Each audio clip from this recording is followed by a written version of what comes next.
같이 사도신경으로 신앙 고백하겠습니다.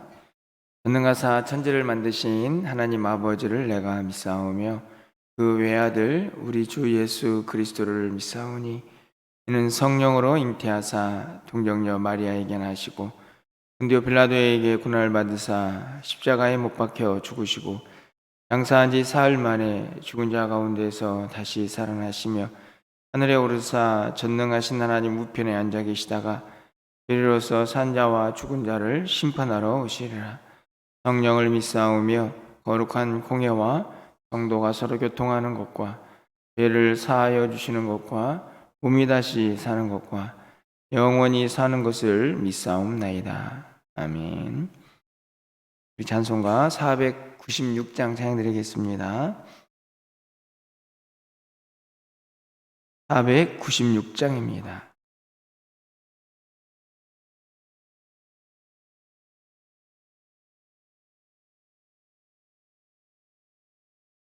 새벽부터 우리 사랑함으로써 저녁까지 씨를 뿌려봅시다. 열매 차차이고 곡식 거둘 때에 기쁨으로 나를 거두리로다.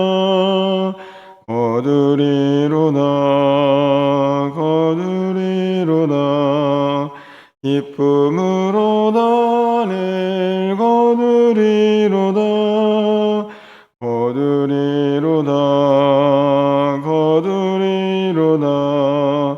기쁨으로 나를 거두리로다. 비가 오는 곳과 바람 부는 곳을 겁을 내지 말고 부려봅시다. 길을 맞춰놓고 곡식 거둘 때에 기쁨으로 나를 거두리로다.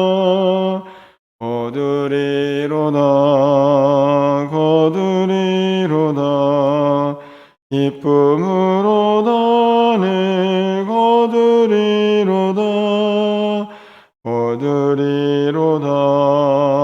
거두리로다. 기쁨으로 나를 거두리로다.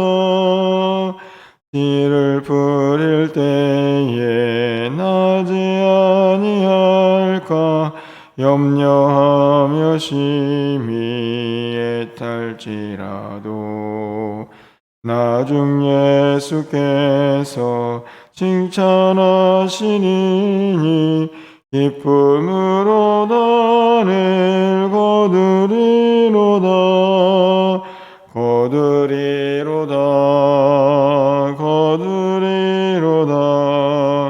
기쁨으로 나를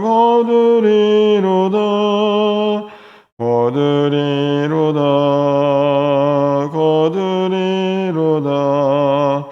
기쁨으로 나를 거두리로다. 아멘.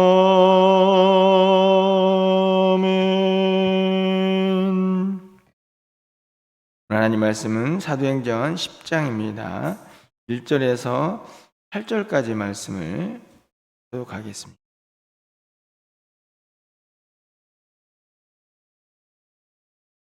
신약성경 203쪽에 있습니다. 사도행전 10장 1절에서 8절 말씀 교독하고 마지막 절은 함께 읽겠습니다. 가이사라에 고넬료라 하는 사람이 있으니 이달리아 부데라 하는 군대의 백부장이라.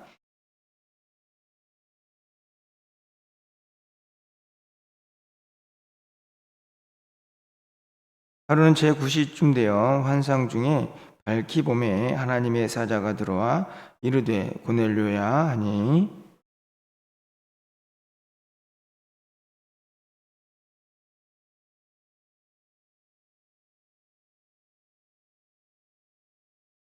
내가 지금 사람들을 욥바에 보내어 베드로라 하는 시몬을 청하라.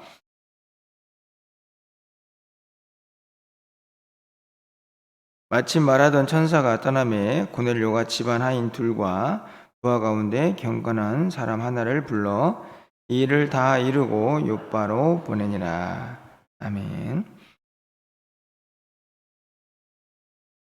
예, 이제 사도행전은 우리가 계속 읽고 있지만 굉장히 큰 전환점에 우리가 놓여 있는 것을 보게 됩니다.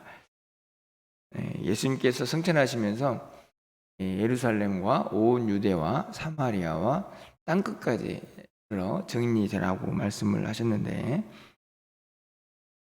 예루살렘을 넘어서 그리고 유대와 사마리아까지 그렇게 확장된 이제 복음은 이제 더 구체적으로 이방인들을 향해서 복음이 전파되는 그런 전환점을 맞이하게 되는데, 그 중심에 9장에서 우리가 살펴봤던 사울이라는 인물이 있고, 그가 이제 구체적으로는 13장부터 전도 여행을 시작하는 모습이 나와 있지만, 그를 부르고 그리고 오늘 이 10장에 있는 고넬료라는 이 이방인이 구원을 받는 그 모습을 통해서 본격적으로 복음이 이방인들을 향해서 확장되어 가는 그런 모습을 우리가 보게 됩니다.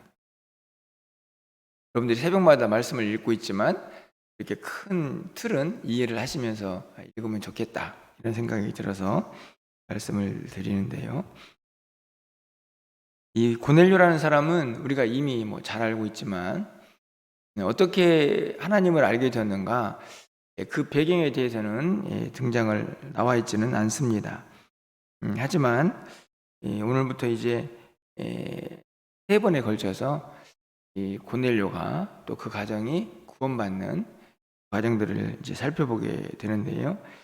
오늘은 이제 전반부의 내용입니다. 고넬료가 그 구원의 과정 속에 들어가는 그런 모습인데, 오늘은 고넬료가 어떤 사람인가를 좀 살펴보고 기도 제목을 삼으려고 합니다.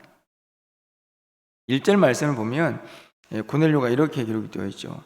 가이사라에 고넬료라 하는 사람이 있으니 이달리아 부대라 하는 군대의 백부장이라 되어 있습니다.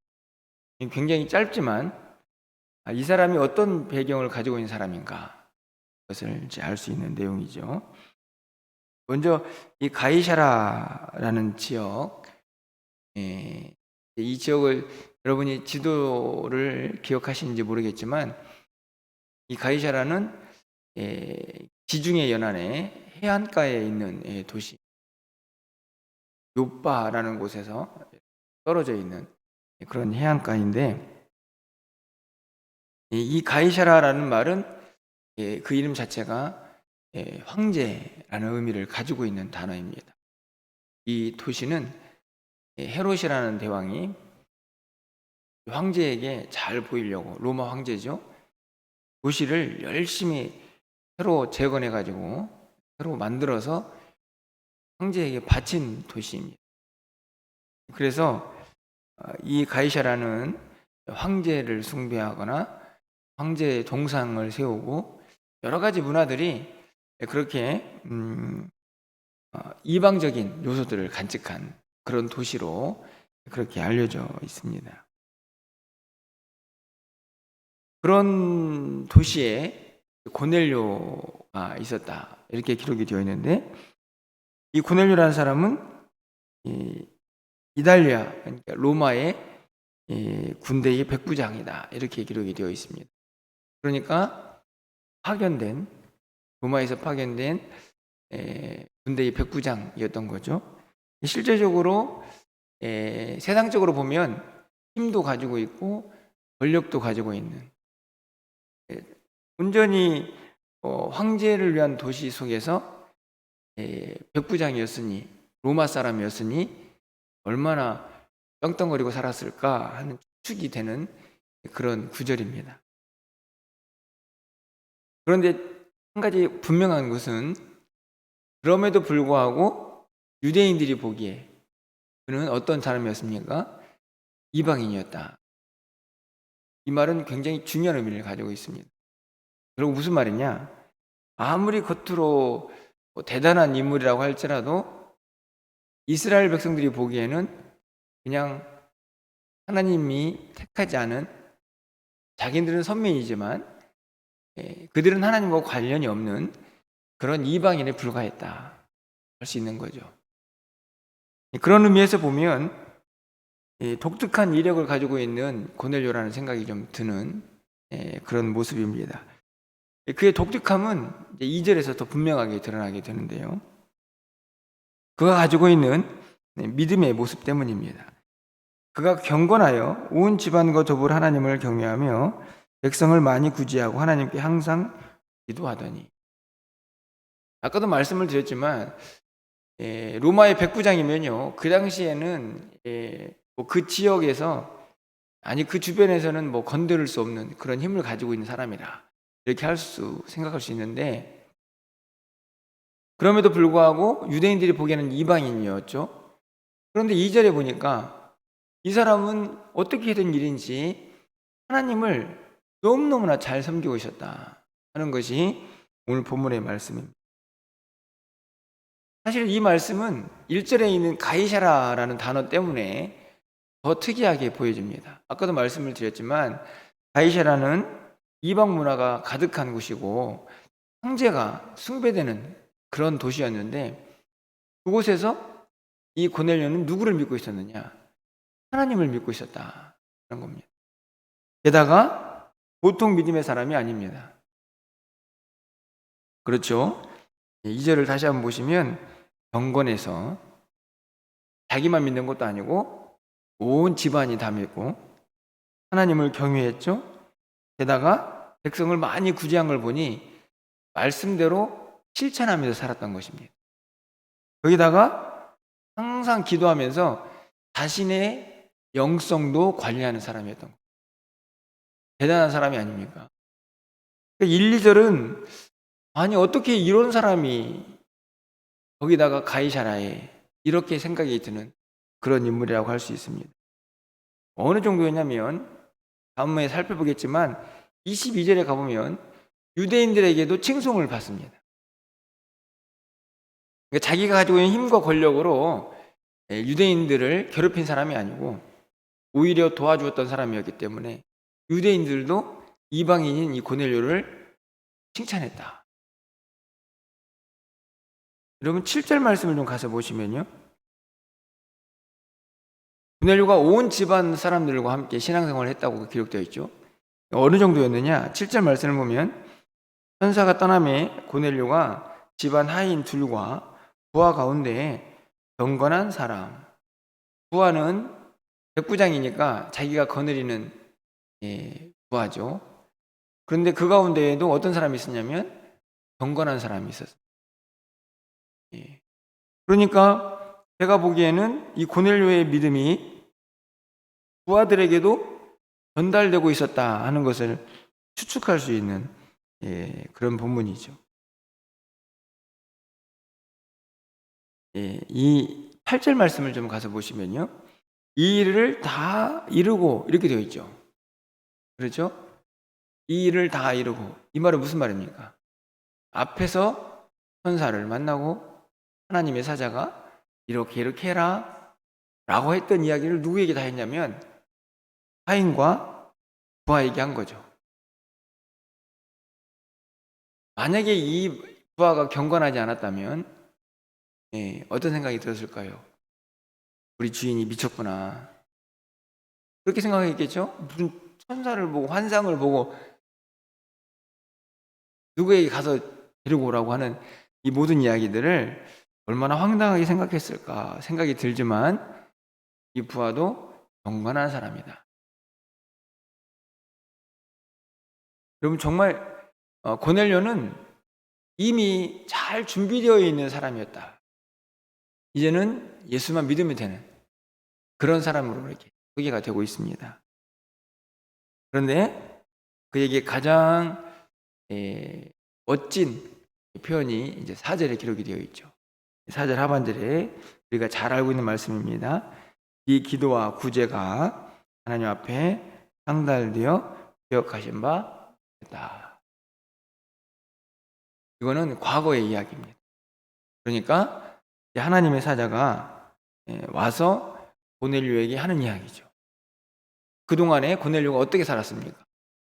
하나님을 경외하고 온 집안이 함께 하나님을 섬기고 자기는 항상 기도하고 게다가 백성들도 많이 구제하는 굉장히 균형 잡힌 믿음을 가지고 있었죠. 그의 모든 삶의 모습들이 하나님 앞에 상달되어서 기억되었다. 이렇게 기록을 하고 있습니다. 놀라운 일이죠. 상달되고 기억되었다는 말은 그가 하고 있는 모든 일들이 하나님 앞에 다 올려져서 하나님이 알고 계셨다 하는 이야기입니다. 여러분은 어떠신가요? 여러분이 하고 있는 지금 모든 기도와 여러분의 모든 삶의 모습들이 하나님 앞에 다 올려져서 하나님이 알고 계시다. 여러분 어떤 마음이 드십니까? 큰일 났네. 이런 마음이 드십니까? 아니면 감사합니다. 이런 마음이 드십니까? 한편으로는 큰일 났네. 왜냐하면 말씀대로 잘 못 사니까. 또 한편으로는 당연히 하나님 알고 계셔야죠. 하나님 우리 아버지신데 우리의 모습을 알고 계시지 못한다면, 우리의 기도를 듣지 않으신다면 그것은 더 큰 문제가 아닙니까? 저는 이 사절에 있는 말씀에서 고넬료는 진짜 복받았다. 그렇죠? 그의 기도와 구제가 하나님 앞에 다 상달되었으니. 그런데 한편 생각해 보면 우리도 이 복을 받은 사람들이다 하는 것을 절대로 의심하지 말아야 한다는 것을 한번 깨닫게 됩니다. 우리의 기도도 우리의 모든 삶도 하나님이 다 알고 계시고 우리의 기도도 하나도 땅에 떨어지지 아니하고 하나님이 듣고 계시다는 사실을 잊어서는 안 된다는 말씀이죠. 그렇게 하나님께서 고넬료를 알고 계셨습니다. 그리고 우리 여러분 3절 말씀을 좀 가서 보시면 3절 말씀에 하루는 제90쯤 되어 환상 중에 밝히 봄에 하나님의 사자가 들어와 이르되, 그런 이 구절에서 가장 제 마음에 새겨지는 단 하나는 바로 하루는 이라는 단어입니다. 언젠가도 말씀을 드린 것 같은데 여러분 보십시오. 이 하루는 어떤 하루일까요? 여러분이 생각하기에 이 하루는 어떤 하루입니까? 이 하루는 하나님의 사자가 환상 중에 기도 중에 나타난 날이에요. 그러니까 고넬료가 놀라운 경험을, 다시 말하면 이후에 가서 베드로가 와가지고 그를 성령 충만하게 하고 예수 믿게 하는 그 놀라운 역사를 경험하는 시작의 어느 하루이죠. 그러니까 고넬료의 일생에서는 잊어버릴 수 없는 어느 날이었다는 것을 우리가 알게 됩니다. 그런데 한편 생각해 보시면 이 하루는 이전의 날과 달랐을까요? 어떻게 생각하십니까? 그러니까 이 하루가 예를 들면 오늘이라고 한번 생각해 보십시오. 오늘은 수요일인데 여러분 고넬료에게 있어 이 수요일은 화요일, 월요일과 달랐을까요? 다르지 않았을 겁니다. 왜냐? 그냥 평상시처럼 그때도 기도하고 있었겠죠. 항상 기도했으니까. 월요일에도 기도하고 화요일에도 기도하고 수요일에도 기도하고, 제가 보기에는 그 전주에도 기도했을 거고 전주에서도 기도했을 겁니다. 그런데 그 모든 날들이 다 누구에게 기억됐다고요? 하나님께 다 기억되죠. 열심히 이웃을 돕고 열심히 기도 생활하고 열심히 집안 사람들과 함께 하나님을 경외하는 그 평범했던 하루하루들이 다 하나님께 기억이 돼서 그렇게 일상적인 매일매일의 하루하루가 반복되다가 그 특별한 하루가 그에게 찾아온 것입니다. 그날이 오늘이죠. 하루는 하나님의 사자가 그에게 나타나서 베드로를 청하게 이야기하고, 그리고 베드로를 만나서 온 집안이 성령 충만하고 예수 그리스도를 믿는 은혜를 경험하게 되는 그 하루입니다. 오늘 여러분에게 드리고 싶은 이야기는 한 가지입니다.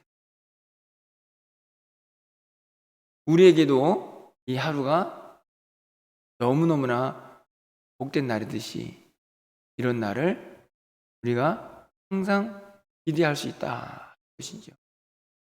여러분, 갈라디아서 6장 9절에 있는 말씀을 보면 우리가 선을 행하되 낙심하지 말지니 포기하지 아니하면 때가 이름에 거두리라, 이렇게 기록이 되어 있습니다. 여러분의 오늘은 어제와 다르십니까? 제가 보니까 어제랑 교회 나와서 기도하시는 분들이 숫자가 비슷하고 기도하시는 분들도 그렇게 큰 차이가 없어 보입니다. 아마 여러분 오늘 나와서 기도하는 것도 어제랑 뭐 다를까? 그런 생각이 들 수 있겠죠. 하지만 중요한 것은 그 하루하루가 하나님 앞에 다 기억이 되고 있다는 사실, 그리고 고넬료에게 그 평범한 일상 중에서 특별한 하루가 찾아왔던 것처럼 하나님의 때, 하나님의 뜻이라면 우리에게도 하나님께서 역사하시는 특별한 한 날이 임할 수 있다 하는 그 소망과 기대를 오늘 우리는 고넬료를 통해서 하게 됩니다. 대단한 날이 아니어도 좋습니다. 하나님께서 우리의 모든 기도를 들으시다가 야, 이제 때가 되었으니 내가 응답해야겠다 라고 생각하시는 그 하루면 혹하지 않을까 생각이 들고요. 그날을 우리가 기대한다면 낙심하지 말고 포기하지 말고 매일매일 한결같지만 끊임없이 우리의 하나님을 향한 열심을 멈춰서는 된다. 그것을 또 다시 한번 깨닫게, 여러분 모두에게 평범해 보이지만 하나님이 여러분의 기도에 응답하시는 특별한 한 날이 꼭 찾아오기를 주님의 이름으로 간절히 원합니다. 저도 열심히 기도하고 있는 것들이 참 많이 있는데 언제 이루어질까 하는 생각도 들지만 우리가 포기하지 않으면 하나님이 다 듣고 알고 계시기에 하나님의 때에 하나님의 방법으로 또 우리에게 특별한 하루를 꼭 허락하실 줄 믿습니다. 그 믿음 가지고 우리가 포기하지 않고 열심을 다해서 하나님 앞에서 헌신하고 섬기고 기도하고 그렇게 주님의 뜻을 이루어갈 수 있는 우리 모두가 될 수 있기를 주님의 이름으로 간절히 축원합니다. 기도하겠습니다.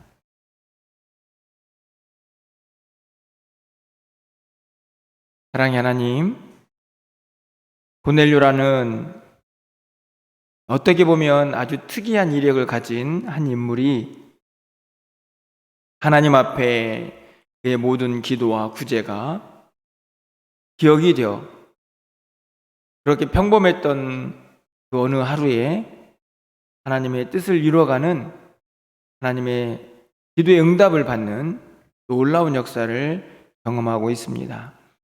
우리 사랑하는 성도들이 매일매일 기도하고 있습니다.